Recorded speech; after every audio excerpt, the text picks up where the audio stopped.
ভাৰত হৈ আছে, কিন্তু সমস্যা সংকট আছে ভাৰতৰ সন্মুখত। জনসাংখ্যিক আগ্ৰাসনৰ সমস্যা আছে, ভূমিৰ সমস্যা আছে, লেণ্ড জিহাদ, লাভ জিহাদৰ পৰা আৰম্ভ কৰি বিভিন্ন সমস্যা আছে। সেইবিলাককো আমি এড্ৰেছ কৰিব লাগিব। সেইবিলাকৰ কাৰণে নীতি, কঠোৰ নীতি আমি প্ৰণয়ন কৰি আছোঁ, কৰিব লাগে। কিন্তু এই যিটো আমাৰ চিন্তা, আমাৰ চিন্তাৰ একেটি বিন্দু, এই চিন্তাটোৱে আমাৰ সংস্কৃতিক প্ৰতিনিধিত্ব কৰিছে।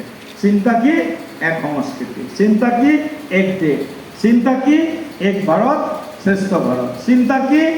সবকা সাথ সবকা বিকাশ। চিন্তা কি?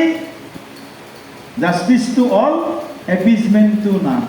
সকলোকে ন্যায় দিম, কিন্তু কাকো তুষ্টিকৰণ নকৰোঁ।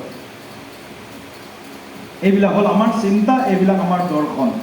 সেইকাৰণে সাংস্কৃতিক ৰাষ্ট্ৰবাদ আমাৰ দলটোৰ এটা অন্যতম আদৰ্শবাদৰ আধাৰ, কালচাৰেল নেশ্যনেলিজিম।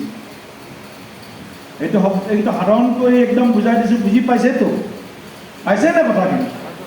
তো সাংস্কৃতিক ৰাষ্ট্ৰবাদ ডাঙৰ বিষয় এটা, ইয়াত বহুত বিষয় জড়িত আছে।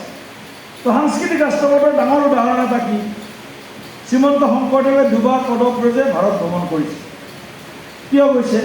কাশী, বৃন্দাবন, মথুৰাত কিয় গৈছে শ্ৰীমন্ত শংকৰদেৱ? কৃষ্ণ সংস্কৃতি দ্বাৰকাত গ'ল। ভগৱান শ্ৰীকৃষ্ণই ক'ত বিয়া কৰালে? ৰুক্মিণীক। ক'ৰ পৰা লৈ গ'ল? ৰুক্মিণীক ক'ৰ পৰা লৈ গ'ল? আৰে শদিয়াৰ পৰা লৈ গ'ল, হয় নে নহয়? অৰুণাচলৰ বৰ্ডাৰ, অসম বৰ্ডাৰ। এইবিলাক কথা যদি আমাৰ বিজেপিৰ কাৰ্যকৰ্তা নাজানে, কি বিজেপি কৰিছে ভাই? সভ্যতা সংস্কৃতি কোনে ৰিপ্ৰেজেণ্ট কৰে? যুদ্ধ ক্ষেত্ৰত ধৰ্মগ্ৰন্থ ক'ত হৈছে? ক'ত হৈছে?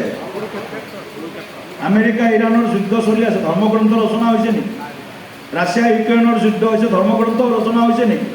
1939 চনত দ্বিতীয় বিশ্বযুদ্ধ হৈছে, ধৰ্মগ্ৰন্থ ৰচনা হৈছে নেকি? 1914 কিমানত হৈছে? 19ত হৈছে প্ৰথম বিশ্বযুদ্ধ, ধৰ্মগ্ৰন্থ ৰচনা হৈছে নেকি? 5000 বছৰ আগত মহাভাৰত হৈছে। 5 বছৰ আগত মহাভাৰতৰ যুদ্ধত ভগৱান শ্ৰীকৃষ্ণৰ মুখেৰে নিৰ্গত মানৱীয় প্ৰমূল্যবোধ, ভাৰতীয় সনাতন সত্য, ন্যায়, ধৰ্মৰ কথা উল্লেখ কৰি কৰ্মযুগ, ন্যায়, নীতি যুগ, ধৰ্মযুগ, জ্ঞান যুগ, ভক্তি যুগ সকলোকে সমাহিত কৰি শ্ৰীমদ ভাগৱত গীতা মহাভাৰতৰ যুদ্ধৰ সময়ত সেই যুদ্ধ ক্ষেত্ৰত ৰচিত হৈছে।